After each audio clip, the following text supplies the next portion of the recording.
जनों, बड़े ही गूढ़ और गंभीर वाणी में अखिल भारतीय संतमत सत्संग के 109वें वार्षिक महाधिवेशन में उपस्थित लाखों के इस जन समूह को, श्रद्धालु भक्तों को मानव शरीर पाकर क्या करना चाहिए और नहीं करेंगे तो हमारे साथ क्या होगा, इसकी चेतावनी हम लोगों को स्वामी शंकर बाबा सुना रहे थे। मैंने पढ़ा कि एक गॉस्पेल ऑफ जेसस में कथा थी कि दो लोग आपस में बात कर रहे थे किसी राजा के संबंध में कि बहुत गरीब घर में जन्म लेकर यह बहुत बड़ा आदमी हो गया, बड़ा भाग्यशाली है। एक संत उनकी बातों को सुन रहे थे। उन्होंने दोनों उन शिष्यों को पास बुलाया और फटकारते हुए कहा कि दुर्लभ मनुष्य शरीर पाकर जो केवल संसार में और संसार की उपलब्धियों के पीछे खपाया हो और इस शरीर का जो मुख्य उद्देश्य है आत्मा न मोक्षार्थम जगत हिताय च, आत्मा को जन्म मरण से मुक्त करना, इसके लिए ईश्वर भक्ति न किया हो तो वह आदमी संसार में कितना भी ऊंचा पद पाले, उसकी कभी महिमा मत गाना, वो कभी बड़ाई के योग्य नहीं होता।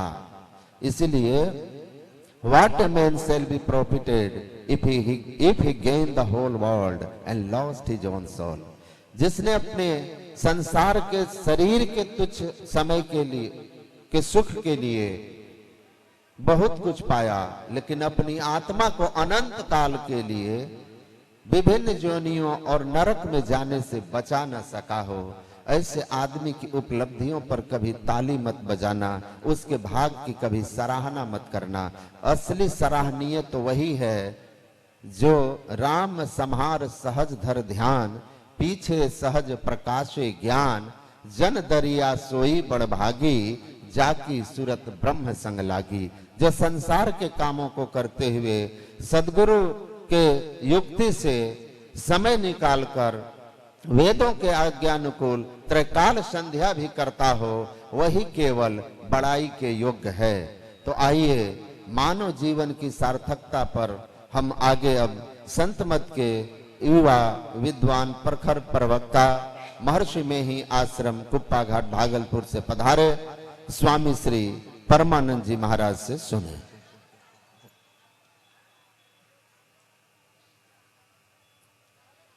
अनंत संसार समुद्र तार,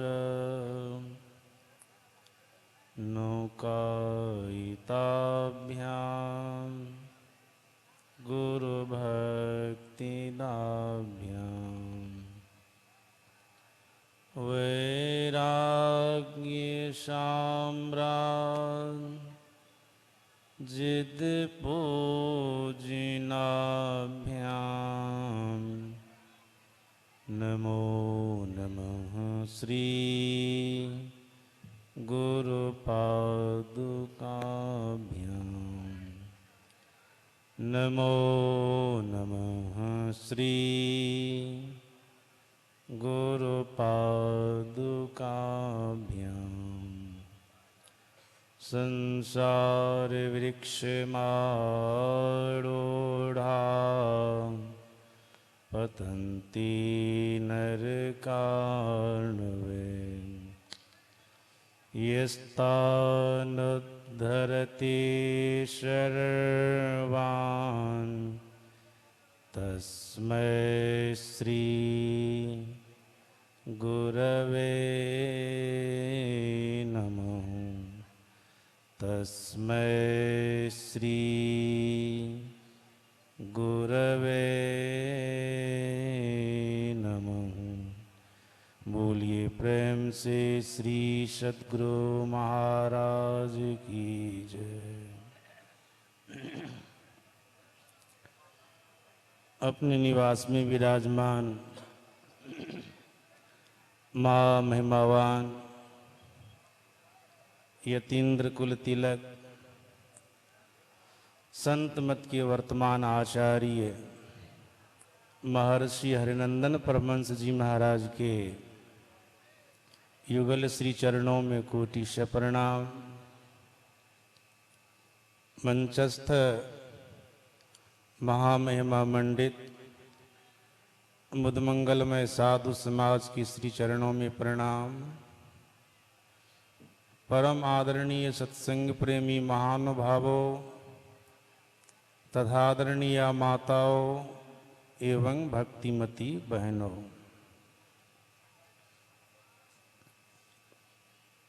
आप सभी लोग पाठ और प्रवचन के माध्यम से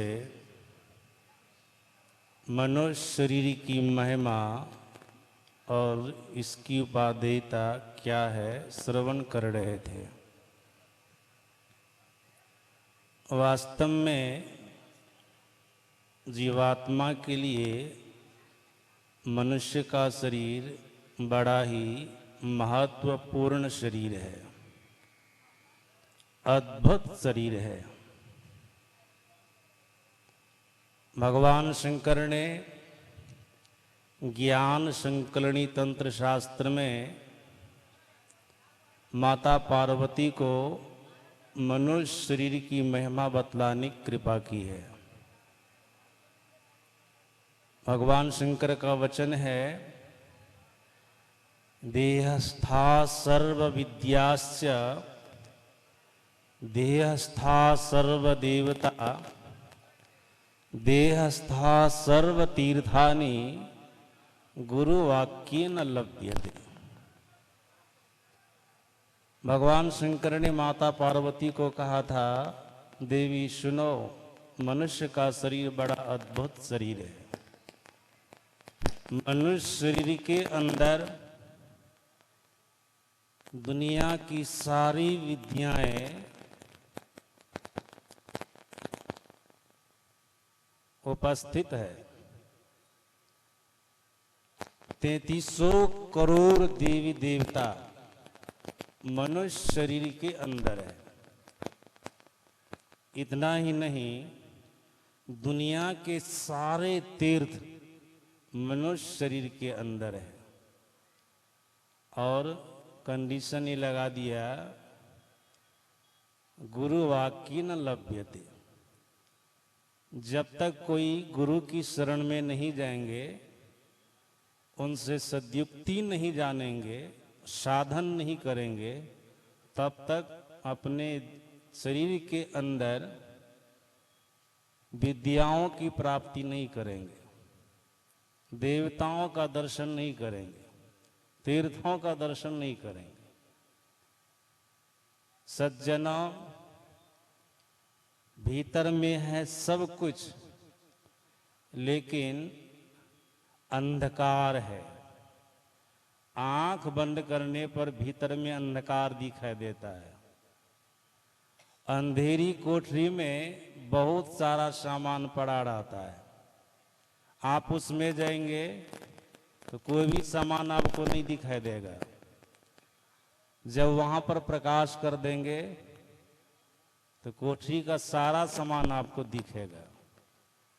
उसी प्रकार से मनुष्य शरीर के अंदर संपूर्ण विद्या है, तीर्थ है, देवतागण हैं, लेकिन दिखाई नहीं देता। कारण है, भीतर में अंधकार है। जिस दिन गुरु की कृपा से साधना करके अपने भीतर के अंधकार को हटा देंगे, उसी दिन अपने भीतर में विद्याओं की उपलब्धि हो जाएगी, सारे देवताओं का दर्शन हो जाएगा, सारे तीर्थों का दर्शन हो जाएगा।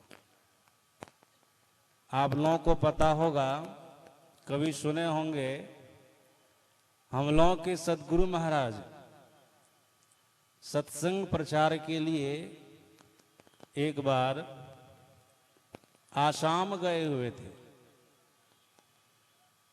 गुरु महाराज जी को वहाँ के सत्संगियों ने कहा था, गुरुदेव यहाँ के लोग हिंदी बहुत कम समझते हैं, अगर गुरु महाराज जी का प्रवचन बांग्ला में होता तो सभी लोग बढ़िया से समझ लेते।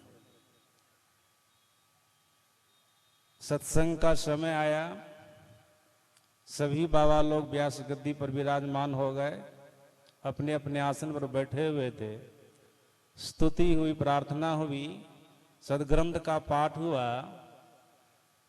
सदगुरु महाराज जी ने महर्षि संत सेवी परमहंस जी महाराज को कहा, जो उनके अपने शिष्य थे, अनन्य शिष्य थे,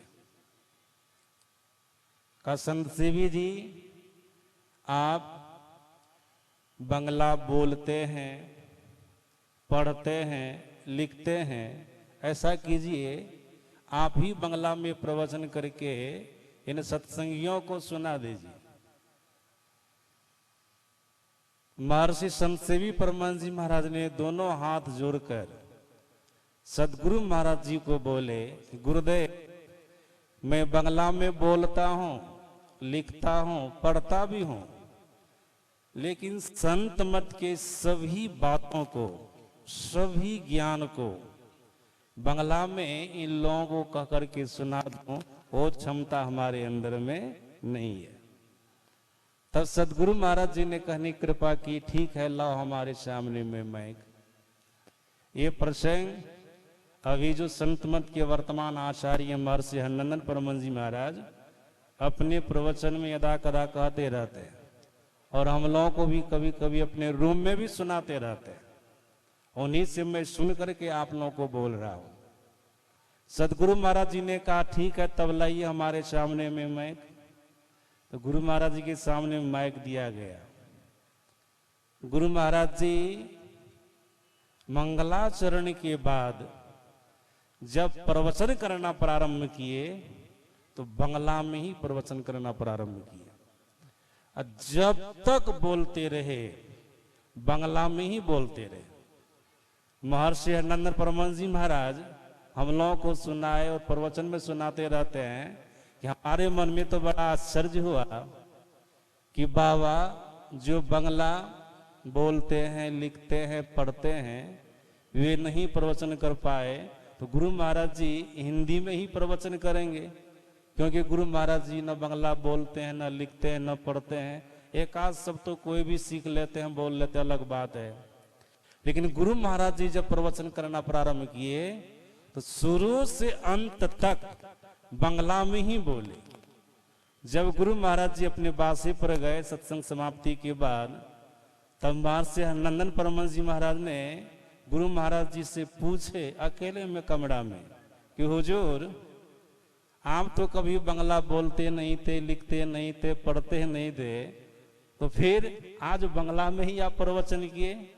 तब सदगुरु महाराज जी ने कहनी कृपा की, हरनंदन जी सत्संग में सुना नहीं है, जब साधक त्रिकुटी महल में प्रवेश कर जाता है, जब साधक अपने अंदर में साधना करके सूर्य का दर्शन करता है, त्रिकुटी महल में साधक को सूर्य का दर्शन होता है। जो साधक अपने अंदर में त्रिकुटी महल में प्रवेश किया, सूर्य का दर्शन किया, तो त्रिकुटी महल में विद्या सारा, वहां पर संपूर्ण विद्या को उपलब्ध कर लेता है, संपूर्ण विद्या को वह प्राप्त कर लेता है। तो सज्जनों, इससे तो पूरा पता चल गया कि सदगुरु महाराज त्रिकुटी महल में पहुंचे हुए महापुरुष। त्रिकुटी महल कौन के है? वो तो परमात्मा को पाकर के परमात्मा हो गए थे। लेकिन सदगुरु महाराज जी ने अपनी वाणी में कहने की कृपा की है, मैंने सदगुरु की कृपा से योग विधि जानकर ध्यान की विधि को जानकर मैंने ध्यान किया, योग साधन किया, अपने भीतर के अंधकार को दूर किया, प्रकाश को प्राप्त किया। उनकी वाणी में सुखमनिया में मोरी नजर लागी, अगल बगल कहीं दृष्टि न डोले, सन्मुख बिंदो पकड़ लागी। तो हुआ क्या? ब्रह्म ज्योति खुल गई अंदर में, निशियन दियारी हदस भागी। सदगुरु महाराज जी कहते हैं, मैंने ध्यान करके अपने भीतर के अंधकार को दूर किया और प्रकाश को पाया। अब प्रकाश वही त्रिकुटी महल में जाकर के सूर्य का दर्शन किया, ये दिन वाला प्रकाश को पाया, प्रकाश को पाया। सज्जनों, जो साधक प्रकाश मंडल में प्रवेश करता है, वे साधक अपने अंदर में, भीतर में 3300 करोड़ देवी देवता का भी दर्शन करता है। सदगुरु महाराज जी के प्रवचन में मैंने पढ़ा, जो साधक सहज दल कमल में प्रवेश करता है, जहां पर साधक को चंद्रमा का दर्शन होता है, सहज दल कमल में प्रवेश किया, चंद्रमा को देखा, रात्रि काल के प्रकाश को देखा, वहीं पर साधक को 3300 करोड़ देवी देवता का भी दर्शन होता है। और प्रकाश मंडल में पहुंचने वाले साधक अपने भीतर में दुनिया के सारे तीर्थों का भी दर्शन करता है। क्योंकि महापुरुषों ने कहा, जो साधक अपने भीतर के अंधकार को हटाता है, प्रकाश को लाता है, उस साधक के लिए कोई भी बात छिपी हुई नहीं रहती है। जैसा कि गोस्वामी तुलसीदास जी महाराज ने कहने की कृपा की है, जथा स्वंजन आंज दृग साधक सिद्ध सुजान, कौतुक देख ही शैल बना भूतल भूरी निदान। गोस्वामी तुलसीदास जी महाराज कहते, वो साधक पहाड़ के भीतर क्या है, धरती के भीतर क्या है, संपूर्ण सृष्टि में कहा क्या हो रहा है, घर बैठे बैठे देख लेता है। बिंदो मनोलयं कृत्वा दूरदर्शन मापनुयात्। इस अवस्था को साधक प्राप्त कर लेता है, उनसे कोई बात छिपी हुई नहीं रहती है। तो सज्जना, मनुष्य शरीर के अंदर 3300 करोड़ देवी देवता हैं। प्रकाश में जाएंगे तो आपको उनका दर्शन होगा। मनुष्य शरीर के अंदर दुनिया की सारी विद्याएं हैं। जैसा कि स्वामी विवेकानंद जी महाराज ने भी कहा था, मनुष्य का मस्तिष्क अछोर पुस्तकालय है, जिसका कोई और छोर नहीं है। और मनुष्य शरीर के अंदर प्रवेश करेंगे तो सारे तीर्थों का दर्शन करेंगे। केवल अंधकार को हटाना है, प्रकाश को प्राप्त करना है। फिर भगवान शंकर कहते हैं, मनुष्य शरीर के अंदर त्रिवेणी संगम है। सज्जनों, एक त्रिवेणी संगम इलाहाबाद में है, सब लोग जानते हैं। वहां गंगा जमुना सरस्वती की धारा बहती है, उसको सब लोग जानते हैं। वो जड़ त्रिवेणी संगम एक जगह रहने वाला त्रिवेणी संगम है। दूसरा त्रिवेणी संगम जिस सत्संग में हम आप बैठे हुए हैं, गोस्वामी तुलसीदास जी महाराज ने कहा, ये चलता फुरता प्रयागराज है। राम भगति जहां सुरसरी धारा, सरसी ब्रह्म विचार प्रचारा, विधि निषेध में कलिमल हरणी, कर्म कथा रविनंदनी वन। ये त्रिवेणी संगम है। इलाहाबाद के त्रिवेणी संगम की महिमा है, इस त्रिवेणी संगम की भी महिमा है। लेकिन तीसरा त्रिवेणी संगम प्रत्येक मनुष्य शरीर के अंदर है।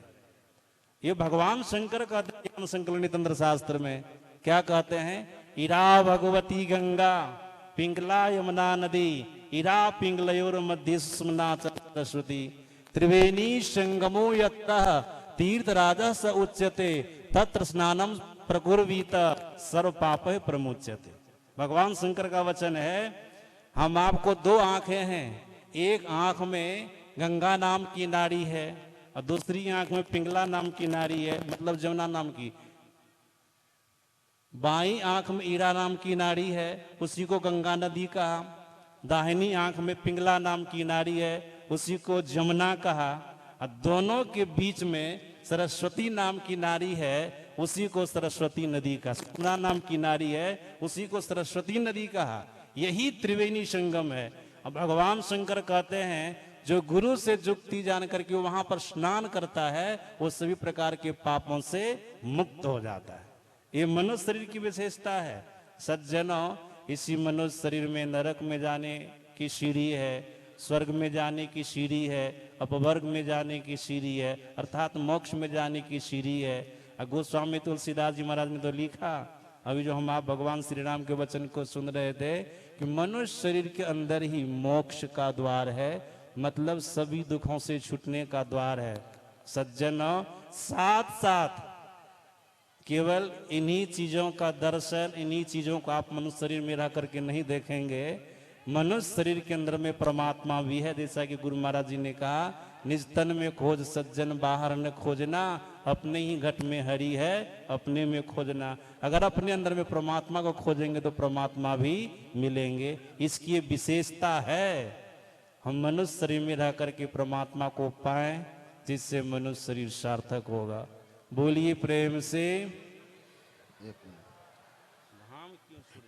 सज्जनों, अभी हम लोग स्वामी परमानंद जी महाराज से मानव शरीर की आध्यात्मिक विवेचना सुन रहे थे।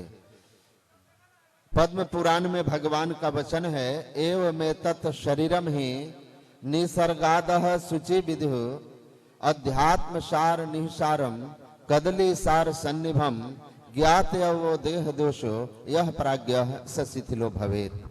भगवान कहते हैं मनुष्य के शरीर में 9 द्वार है और 9 द्वार में जिनकी वृत्ति रहती है, शरीरम व्याधि मंदिरम दुखालयम, वह व्याधियों के मंदिर में रोगों से ग्रस्त रहता है, दुखों के घर में रहता है। लेकिन इस शरीर में एक 10वां द्वार भी है, जिसको मोक्ष का द्वार कहते हैं, सुषुम्ना सहरग शिवनेत्र कहते हैं।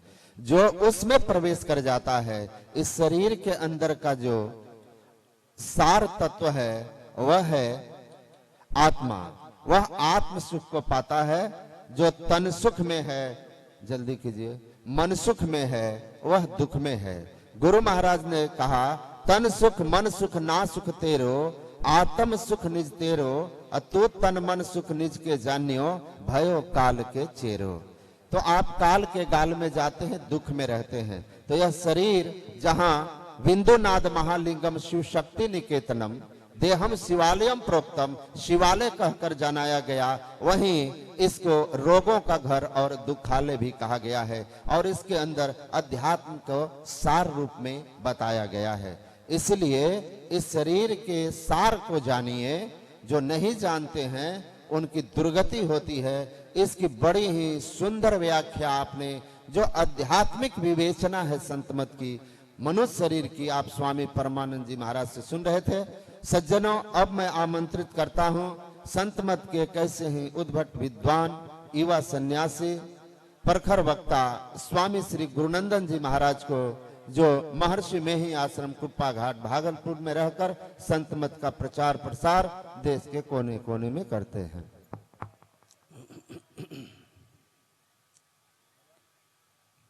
मंगल मूर्ति सतगुरु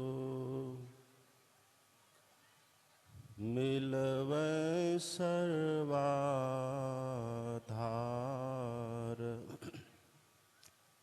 मंगलमय मंगल करना बिनवा बारंबार। धन्य धन्य सतगुरु सुखदा, महिमा कही न जाय। जो कुछ कहूँ तुम्हारी कृपा, मोते कछु न बसा। बोलिए प्रेम से श्री सद्गुरु महाराज की जय। श्री सद्गुरु महाराज की जय। श्री सद्गुरु महाराज की जय। अपने निवास में विराजमान कलिकाल के महान मनीषी यतीन्द्र कुल तिलक पूज्यपाद संत मत के वर्तमान आचार्य महर्षि हरिनंदन परमहंस जी महाराज के युगलपाद पद्मों में कोटिशः नमन। मंचासीन अर्चनीय वंदनीय मुद मंगल में साधु समाज के श्री चरणों में कोटिशः नमन। परम आदरणीय सत्संग प्रेमी महानुभावों, पूजनीय माताओं तथा भक्तिमती बहनों, अभी हम लोगों ने मानव तन की विशेषता सुनी है।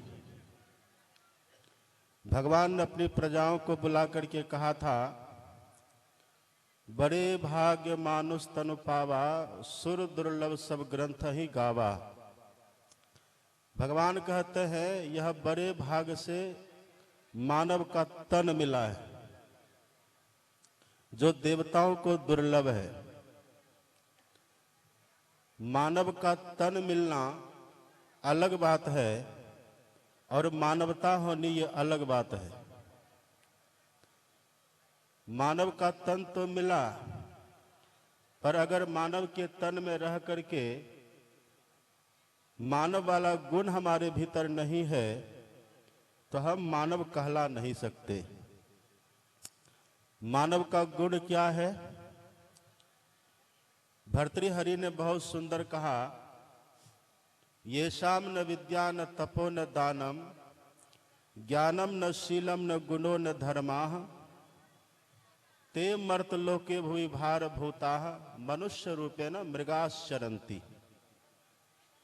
वे कहते हैं मानव तन मिला, और यदि मानव के तन में, मानव के शरीर में विद्या नहीं है, तपस्या नहीं है, ज्ञान नहीं है, शीलता नहीं है, धर्म नहीं है और विविध प्रकार के सद्गुण नहीं है, तो भर्तृहरि कहते हैं वो इस पृथ्वी पर का भार है और मनुष्य के रूप में मृगाश्चरन्ति। मृगा कहते पशु को, पशु है।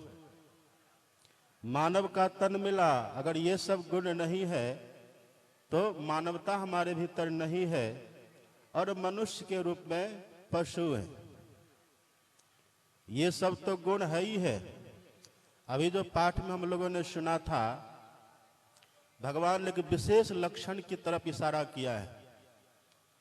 भगवान ने कहा साधन धाम अब मोक्ष कर द्वारा अब पाई न जही परलोक सवारा।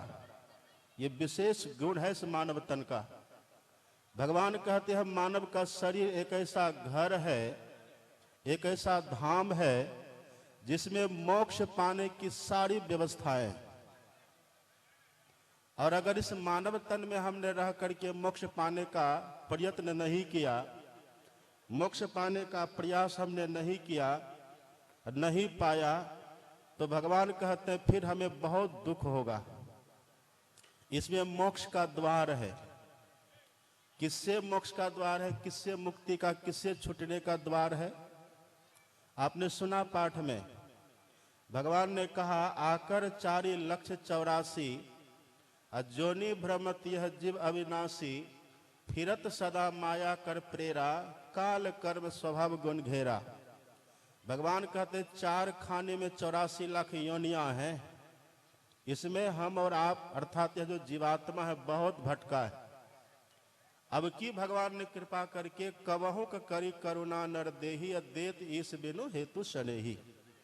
इस बार कृपा करके, दया करके भगवान ने जो बिना किसी कारण के, जो बिना किसी लेन देन के, बिना किसी हेतु के हमसे स्नेह करते हैं, प्रेम करते इस जीवात्मा से, वो कृपा करके मानव का तन दिया।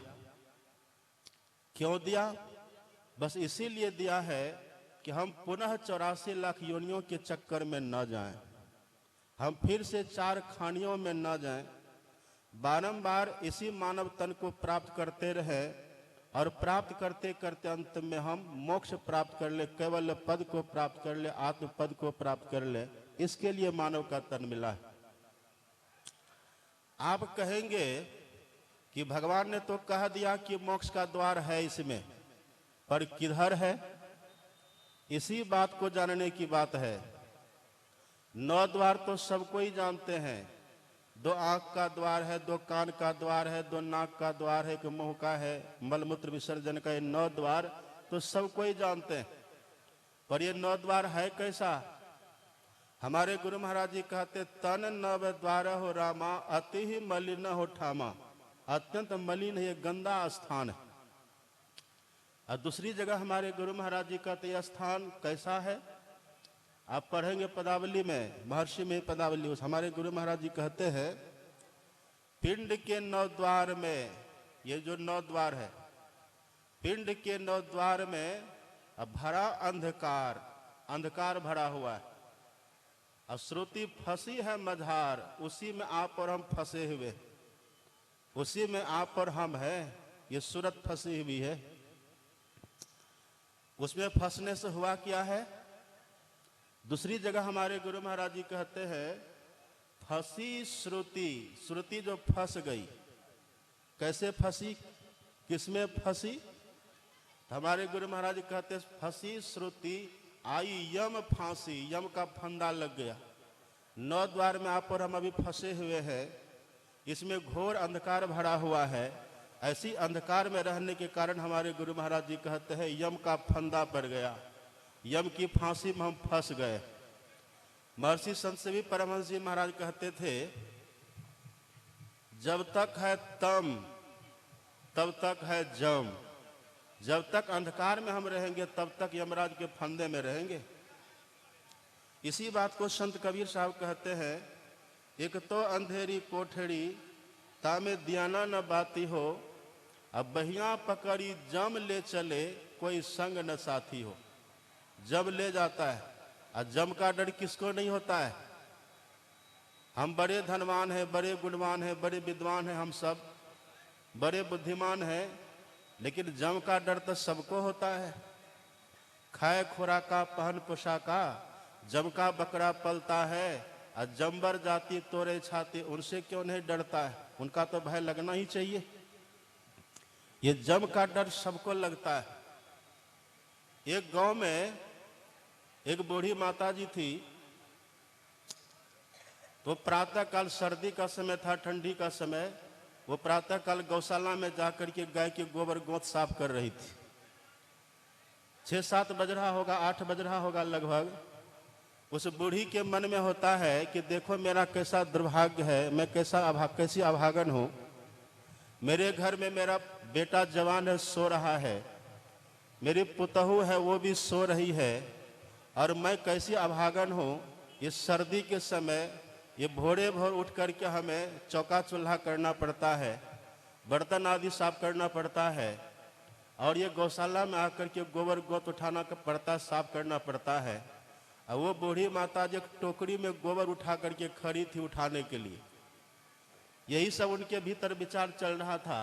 ये सोचते सोचते कहते कि ये जीवन तो व्यर्थ का जीवन है, बेकार जीवन है, ये विवस्था का परवस्था का जीवन है। इससे तो अच्छा है कि यदि मृत्यु हो जाए, मृत्यु आ जाए और जम आकर के ले जाए तो उससे ये अच्छा है, इससे वो अच्छा है, इससे हमारी छुट्टी हो जाए, हमको छुट्टी मिल जाए। ऐसा सोच ही रही थी कि भगवान की कृपा कहिए अथवा संजोग कहिए, अचानक बूढ़ी के सामने जमदूत आकर के खड़ा हो जाता है।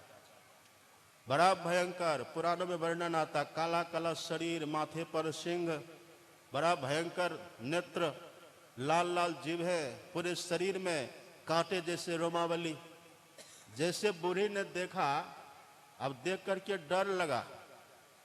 बूढ़ी कहती आप कौन है? तो वो कहता अभी जिसको तूने पुकारा था ना, जिसको याद कर रही थी, वही हूं मैं। कहा कौन? कहा जमदूत।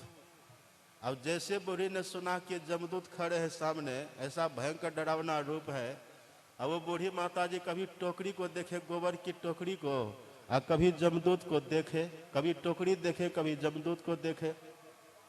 जमदूत कहते बोलो जल्दी क्या करे, चलना है कि नहीं, जल्दी बोलो।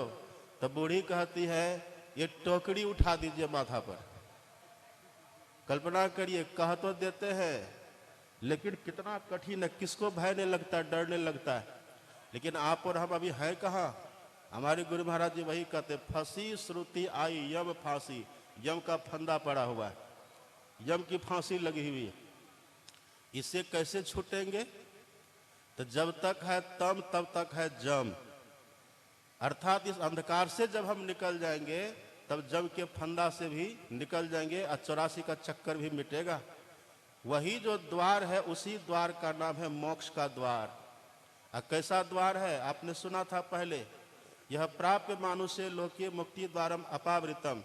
यह मानव का जो शरीर है इस लोक में, दत्तात्रेय जी महाराज कहते इसमें मोक्ष का द्वार है, पर कैसा है? वो कहते बंद नहीं है, मोक्षम द्वारम अपावृतम, वो खुला हुआ द्वार है। उसी खुले हुए द्वार पर आप और हम हैं, पर उसमें प्रवेश नहीं कर पाते हैं। कारण क्या है? कारण यह है कि बस हम बहिर्मुखी हो गए, उसी द्वार पर रह करके हम बाहर के दृश्यों को देखते हैं, बाहर के विषयों को ग्रहण करते हैं। यदि कोई उलट जाए उसी जगह पर, तो फिर उस द्वार में प्रवेश कर जाए और वो 84 के चक्कर से छूटे। पर उलटना कठिन है। अभी जो हमारी गति हो रही है ये बाहर की तरफ हो रही है। जो बाहर जाना छोड़ करके भीतर की तरफ जाए वही उस मोक्ष के द्वार में प्रवेश करेंगे, अंधकार से छूटेंगे, प्रकाश में जाएंगे। तब अंदर जाएंगे कैसे? आप जैसे पूरब की तरफ जा रहे थे पहले, और आपको अगर चलना हो पश्चिम की तरफ, तो आप क्या करेंगे? सबसे पहले तो आप पूरब जाने से रुक जाएंगे, और रुक करके फिर आप मुड़ेंगे, और मुड़ करके तब चलेंगे। इसी तरह से संत महापुरुष कहते हैं, अभी आप और हम जो मोक्ष के द्वार पर हैं, बहिर्मुखी हैं, बाहर की तरफ चल रहे हैं, विषयों की तरफ दौड़ रहे हैं। तो उधर दौड़ने से सबसे पहले रुकना होगा। तो रुकेंगे कैसे? जैसे गाड़ियों में ब्रेक होता है, ऐसे इधर भी एक ब्रेक है। एक संत कहते हैं, कोटि जतन करी करी मुए, यह मन चहुदिसी जाए, राम नाम रोक क्या रहे, नहीं आन उपाओ। यही जो भगवान का नाम है, जो मंत्र दीक्षा में देते हैं, यही मंत्र ब्रेक की तरह है। हम लोग गुरु मंत्र का जप करते हैं, जो इसी मंत्र को खूब बढ़िया से जपते रहते। हमारे गुरु महाराज जी कहते, अति पावन गुरु मंत्र मन ही मन जाप जपो। जो मन ही मन इसको जप करते रहते हैं, ये मन हमारा रुका रहता है। अब फिर जब हम गुरु महाराज जी का ध्यान करते हैं, तो जो मुड़े हुए महापुरुष होते हैं उनका ध्यान करने से हमारी वृत्ति भी मुड़ती है, हम भी भीतर की तरफ मुड़ जाते हैं। हमारे सदगुरु महाराज जी मुड़े हुए महापुरुष, उनका जब ध्यान करेंगे तो हमारी वृत्ति भी भीतर की तरफ, अंतर्मुखी की तरफ होगी। ये दो काम करने से हम उस रास्ते पर चलने की तैयारी कर लेंगे, उस द्वार में प्रवेश करने की तैयारी कर लेंगे। इसीलिए हमारे गुरु महाराज जी कहते हैं, गुरु जाप मानस ध्यान मानस कीजिए दृढ़ साध कर, इनका प्रथम अभ्यास कर सोते शुद्ध करना चाहिए। ये जब कर लेंगे हम, तब अपने भीतर के उस द्वार में प्रवेश करेंगे। प्रथम ही धारो गुरु को ध्यान, अहो श्रुति निर्मल हो बिंदु ज्ञान। बिंदु कहिए, दशम द्वार कहिए, सुखमना कहिए, सहरक कहिए, मेहराव कहिए, उसी मोक्ष के द्वार को बोलते हैं। तो जो दोनों क्रिया कर लेते हैं और तब ठीक से दृष्टियों की साधना करते हैं, वही उस द्वार में प्रवेश करते हैं। ये जो हमारी दृष्टि है ना, ये बड़े महत्व की है। दृष्टि के पीछे मन चलता है, और मन के पीछे प्राण चलता है, प्राण के पीछे चेतन चलता है। हमारे गुरु महाराज जी कहते हैं, जब तक कि हमारी दृष्टि बाहर की तरफ है, तब मन भी बाहर रहता है और हमारी चेतना भी बाहर की तरफ रहती है। लेकिन इसी दृष्टि को जो भीतरमुखी कर लेते हैं, हमारे गुरु महाराज जी लिखते पदावली में, ऐन महल पट बंद के चलो सुख मन घाटी हो। अब कहते हैं दृष्टि डोरी स्थिर रहे। जो दोनों दृष्टिधार को वहां पर स्थिर कर लेते हैं, दृष्टि डोरी स्थिर रहे, तो फल क्या होगा? हमारे गुरु महाराज जी कहते, तम बीच ही में फाटे, अंधकार बीच से फट जाता है। दृष्टि के पीछे मन, मन के पीछे प्राण, प्राण के पीछे चेतन, जैसे अंधकार फटता है, बस उधर हमारी गति हो जाती है। हमारे गुरु महाराज जी कहते हैं, ज्योति मंडल धस धाय के, धाय मतलब दौड़ करके उसमें प्रवेश कर जाते हैं, अंधकार से प्रकाश में चले जाते हैं। जैसे प्रकाश में गए तो फल क्या होगा? हमारे गुरु महाराज जी कहते, भा प्रकाश मिटल अंधियारी, असुख भैल बहुत तेर है, गुरु कृपा की कीमत नाही, मिटल 84 फेर। 84 का फंदा मिटेगा, पर जन्म मृत्यु तो होगा इस मानव तन में। इसके लिए क्या करें? इसके लिए हमारे गुरु महाराज जी कहते हैं, धुर धुन गही लही परम पद, बंधन लेहु काटी। धुर मतलब वो धुर धाम, परमात्मा का धाम। वहां से जो उत्थित नाद है, उस नाद को प्रकाश मंडल में रहने वाला साधक पकड़ लेता है। उसी नाद के सारे उस धुर धाम में पहुंच जाते हैं, और वहां पहुंचा हुआ साधक बिल्कुल जन्म मरण के चक्कर से छूट जाता है। 84 का बंधन बिल्कुल छूटता है। ऊंचा महल अगमपुर जहमा, संत समागम होई, और जो कोई पहुंचे वही नगरिया, आवागमन न होई। हम सबसे छूट जाते हैं, मुक्त हो जाते हैं, शाश्वत सुख और शांति की प्राप्ति हो जाती है। श्री सद्गुरु महाराज की जय।